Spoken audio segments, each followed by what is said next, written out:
Friends, global affairs में आप सभी का स्वागत है और मैं हूं साहिमान।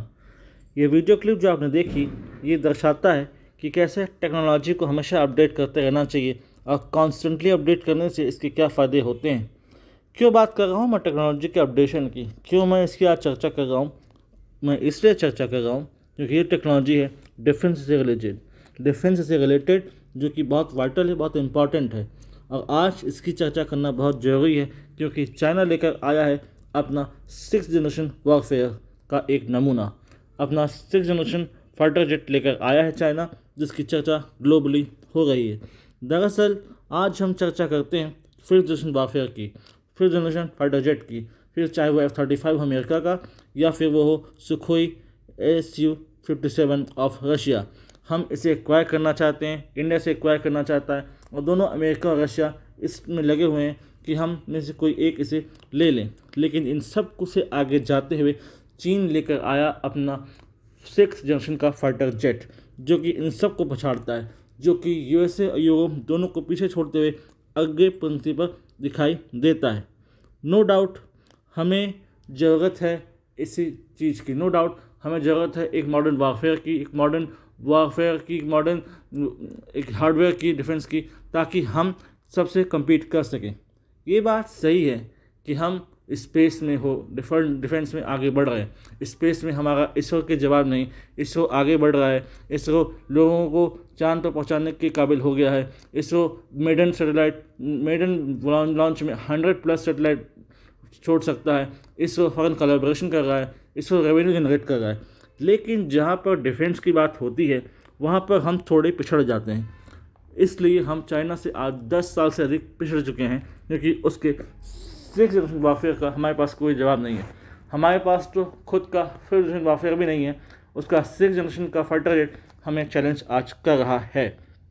इसको देखते ही भारत के लोगों ने मीम्स सुनने शुरू कर दिए, यानी एक तरीके से ट्रोलिंग शुरू हो गई गवर्नमेंट ऑफ इंडिया की और HAL की। कहा जाने लगा कि एक तरफ चाइना जहाँ 6th जनरेशन का फाइटर जेट ला रहा है, वहीं पर इंडिया में HAL कुर्सियाँ और मेजें बना रहा है, यानी कि कंप्लीट ट्रोलिंग ऑफ गवर्नमेंट। एक तरीके से ये दिखाता है कि जनता का मूड क्या है और लोगों की सोच इस बारे में क्या है।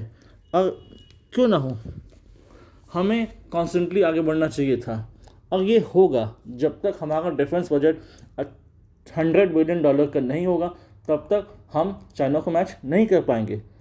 अब जरा चर्चा करते हैं 4th जनरेशन, 5th जनरेशन और 6th जनरेशन के क्वालिटी की। देखिए 4th generation warfare, 4th generation fighter jet focus करता है मैन्यूवरेबिलिटी की। एक फाइटर जेट कितने अच्छे से मैन्यूवर कर सकता है, कि मैन्यूवरेबिलिटी पायलट में कैसी है, वो ये दिखाता है। 5th जनरेशन फाइटर जेट ये फोकस करता है स्टील्थ टेक्नोलॉजी पर, कि कैसे राडार सिग्नेचर इसका 0 हो, कैसे हम राडार को चकमा दे सकते हैं और फाइटर जेट बिना राडार में आगे बढ़ सकता है। लेकिन 6th जनरेशन इन सब से आगे है।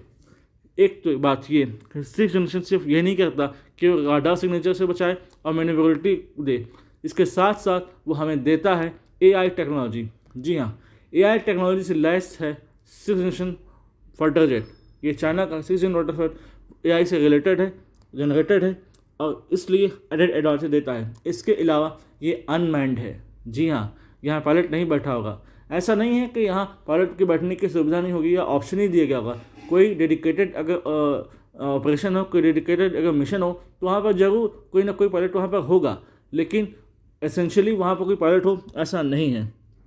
इसलिए आज USA और यूरोप इसे देख कर बहुत चक्के हैं और इसकी चर्चा कर रहे हैं। हम अगर देखें तो हम बना रहे हैं अपना एमका बना रहे हैं, जो कि 2035 तक सामने आएगा। तब तक चीन अपना 6वीं पीढ़ी का फाइटर जेट हमारे सामने लाकर खड़ा होगा। तब हमें क्या करना है? एमका का फोकस है 5th जनरेशन फाइटर जेट, यानी कि तब तक भारत के पास एक 5वीं पीढ़ी का फाइटर जेट हो। लेकिन तब तक जब चीन के पास 6ठा जनरेशन होगा, तब हम क्या करेंगे? तो कम से कम एमका 6th जनरेशन का फाइटर जेट न सही तो एटलीस्ट 5.5 जनरेशन का फाइटर जेट तो बनकर आ ही सकता है, ताकि हमारे पास कुछ तो काउंटर एबिलिटी हो, तो जो हम उसको दे सकें, जो हम चीन को दे सकें। लेकिन वही बात है कि हमें आगे बढ़ना है, हमें अपना डिफेंस बजट बढ़ाना है, इसमें ज़्यादा से ज़्यादा इनोवेशन करना है, ताकि आने वाले समय में हमें एक एडेड एडवांटेज हो और हमें किसी प्रकार की कोई दिक्कत इसमें ना हो, हमें किसी प्रकार की कोई डिफेंस में कोई पिछड़ने की बात ना हो। एलन मस्क अक्सर कहते हैं कि इनोवेशन करते रहना चाहिए, क्योंकि डिफेंस में इनोवेशन हमेशा से आवश्यक है।